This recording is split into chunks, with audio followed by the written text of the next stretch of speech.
Hello friends, how are you? कैसे हैं आप सभी? And today we will cover our current affair from 15 जुलाई 2026 से लेकर के 26 जुलाई 2026। सो देखते हैं वन बाय वन कौन कौन से इंपॉर्टेंट करंट अफेयर न्यूज रहे इन दिनों। So our first current affair news is NIDAR 2.0। NIDAR stands for national innovation challenge for drone application and research, is the second edition of India's national drone innovation challenge, जिसको launch किया गया है by ministry of electronics and information technology in collaboration with drone federation India under the स्वान initiative in July 2026। इसका जो aim है वो है encourage students to develop advanced indigenous drone technology. So याद रखना है आपको, NIDAR 2.0 deals with drone technology.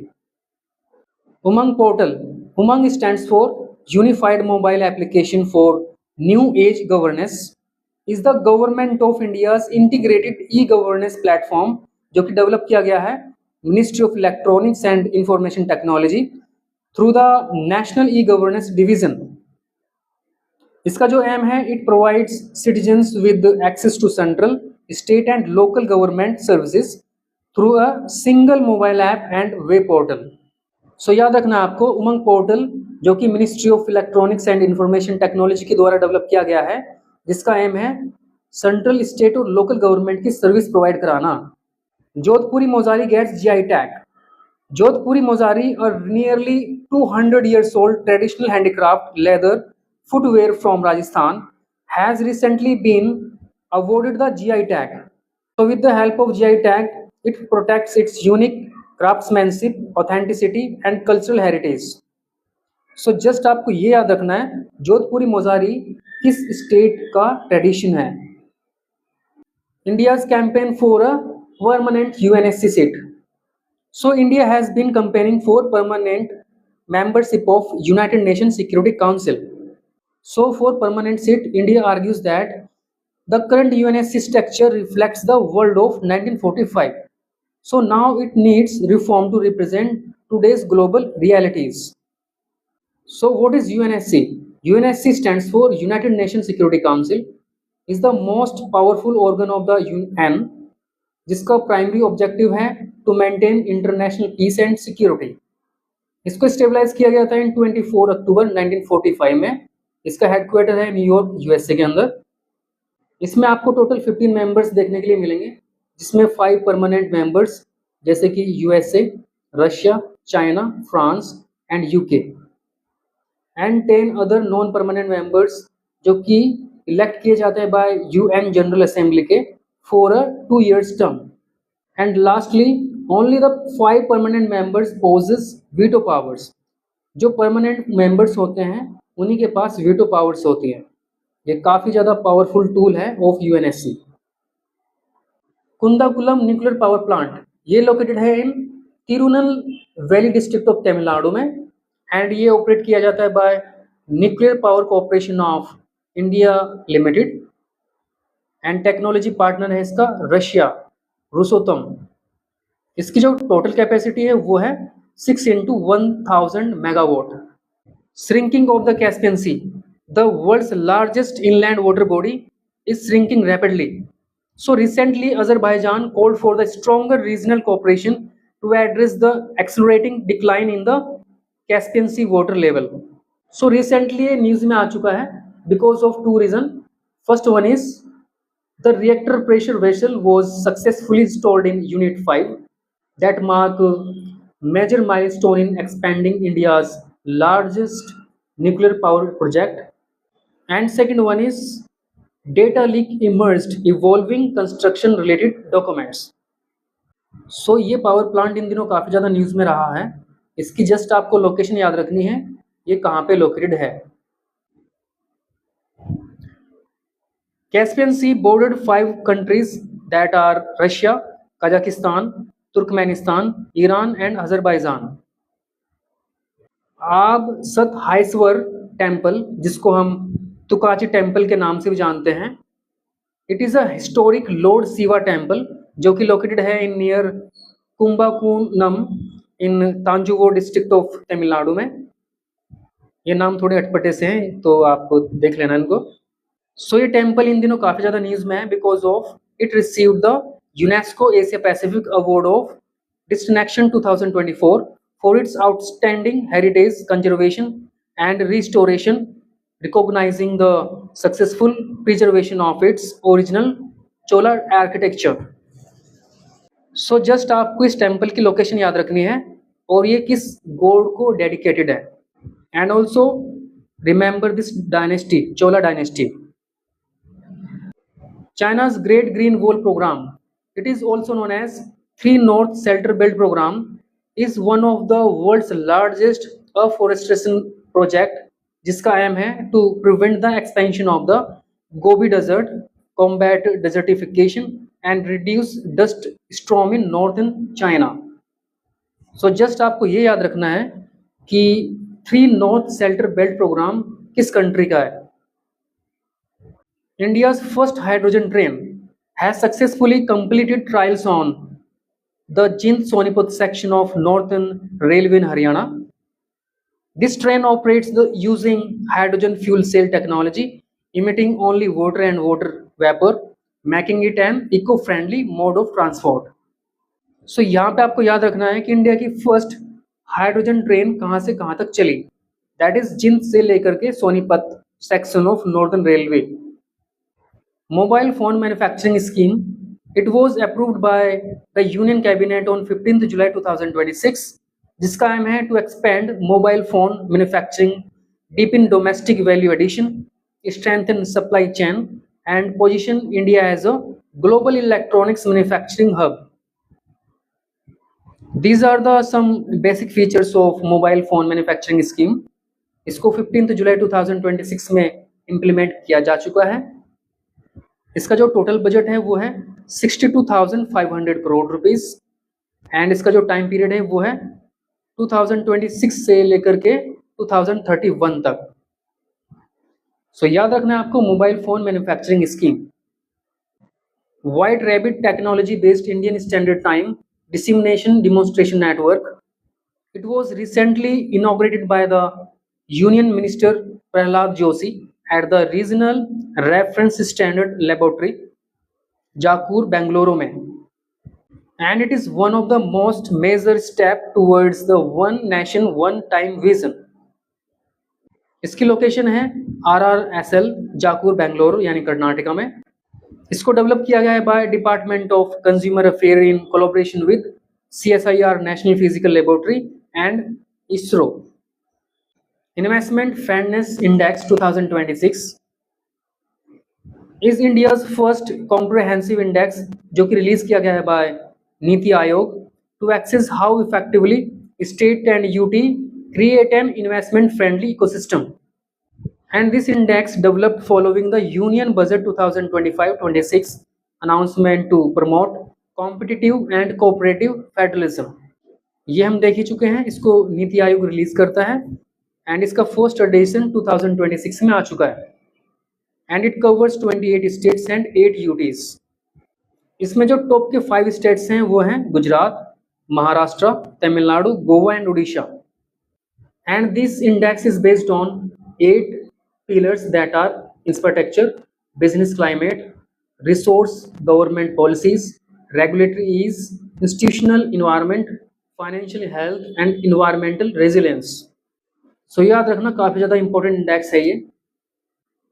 Falkland island are a British overseas territory located in the south Atlantic ocean, and these island administered by UK, जबकि Argentina claim करता है कि ये island हमारा भी पार्ट है। सो याद रखना इन दिनों काफी ज्यादा न्यूज में है ये आइलैंड, इसकी लोकेशन आपको याद रखनी है। ये परिवर्तन scheme, it stands for Program for Accelerated Renewal and Incentivization of Vehicle Assets for Reducing Transport Air Pollution and Network Emission। इस स्कीम का एम है to replace old highly polluting commercial trucks and buses in the Delhi NCR region with BS6 compliant for electric vehicles।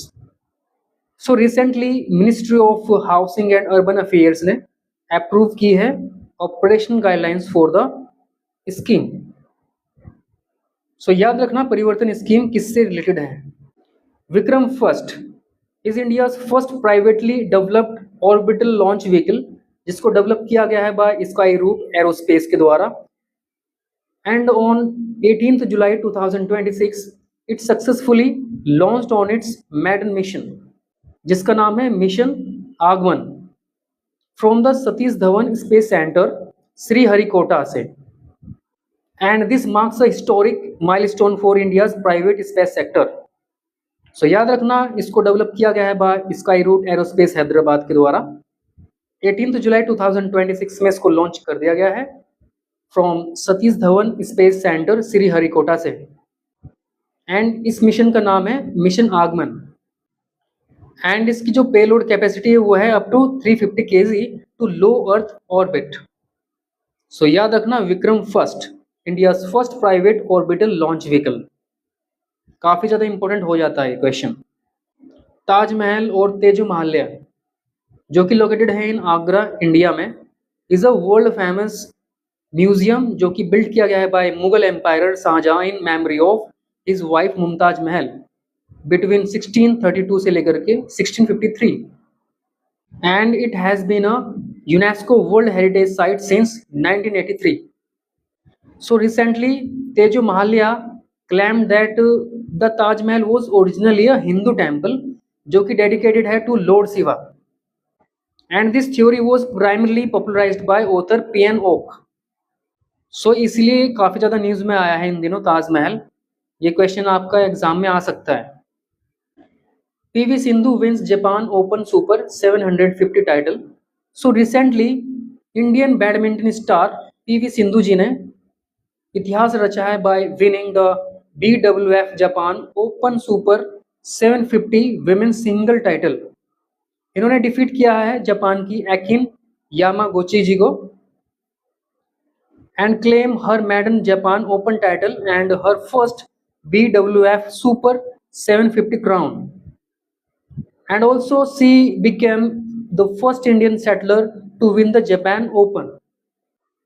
सो ये काफी ज्यादा important moment है for Indian sport history, याद रखना है आपको। Qdenga has become India's first approved dengue vaccine, जिसको develop किया गया है by Takeda pharmaceutical company Japan के द्वारा।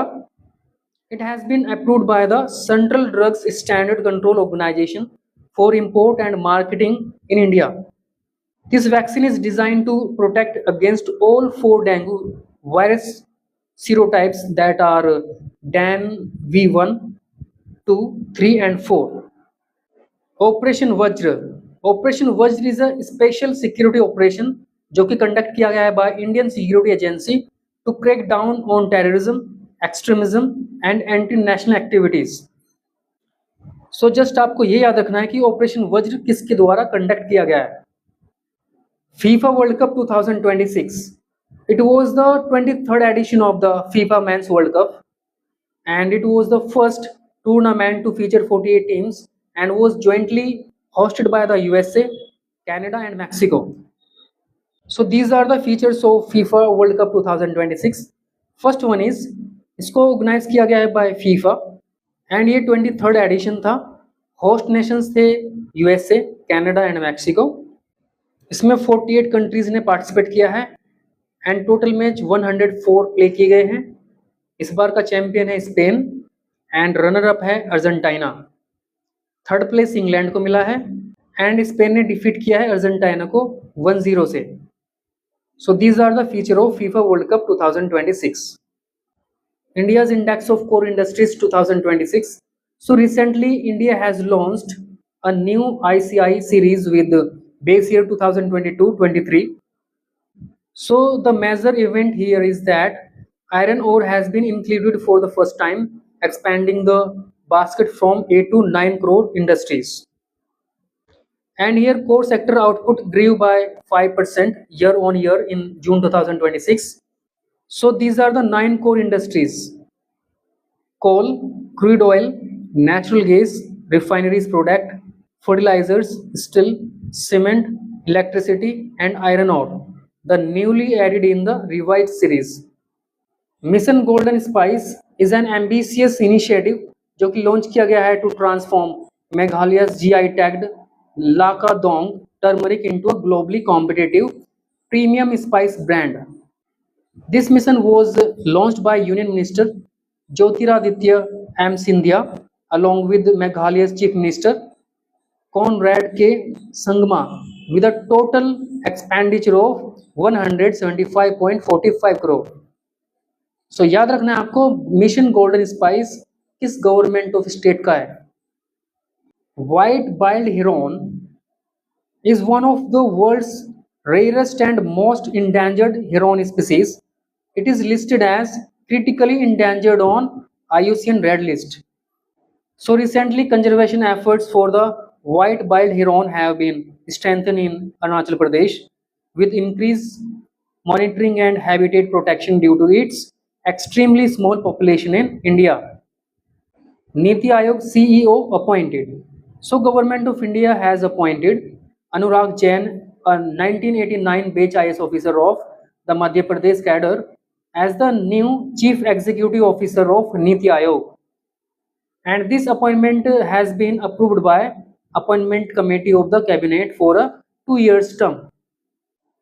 So याद रखना है आपको अनुराग जैन CEO अपॉइंट किए गए हैं नीति आयोग के.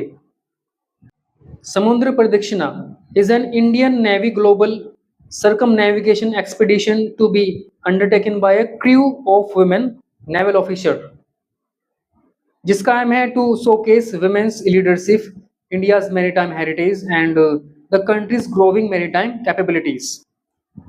So recently काफी ज़्यादा न्यूज़ में है because Indian Navy has announced the समुद्र प्रदक्षिणा expedition under which a team of women naval officer will sail around the world aboard an Indian sailing vessel. So this initiative reflects the spirit of Nari Shakti, Atmanirbhar Bharat and India's expanding maritime vision. तो याद रखना आपको समुद्र प्रदक्षिणा. PM YASV stands for Prime Minister Young Achievers Scholarship Award Scheme for Vibrant India. It is a scholarship scheme launched by the Ministry of Social Justice and Empowerment, Government of India, जिसका aim है to provide financial assistance to meritorious students belonging to OBC, economically backward classes and denotified nomadic and semi nomadic tribes for pursuing quality education. So याद रखना PMSV education से related है. USA Saudi Arabia civil nuclear deal 2026. So recently USA and Saudi Arabia ने sign की है landmark civil nuclear cooperation agreement to promote peaceful nuclear energy cooperation, जिसका aim है to support Saudi Arabia energy diversification and civilian nuclear power program. So just आपको ये याद रखना है कि USA ने रिसेंटली किस कंट्री के साथ सिविल न्यूक्लियर डील साइन की है, that is Saudi Arabia. Project Kusha, it is India's indigenous long range air defence system जो कि डेवलप किया गया है by DRDO and it is design to protect the countries against advanced aerial threat including fighter aircraft, drones, cruise missiles and ballistic missiles. So these are the features of project Kusha. First one is इसको develop किया गया है by DRDO and ये है indigenous long range air defence system जिसकी range around 350 kilometre तक है and ये टारगेट कर सकता है fighter aircraft, UAV, cruise missile and ballistic missiles को. सो माय फ्रेंड आज के लिए बस इतना ही है. Thank you and thank you so much for your support and please like, comment, share and subscribe.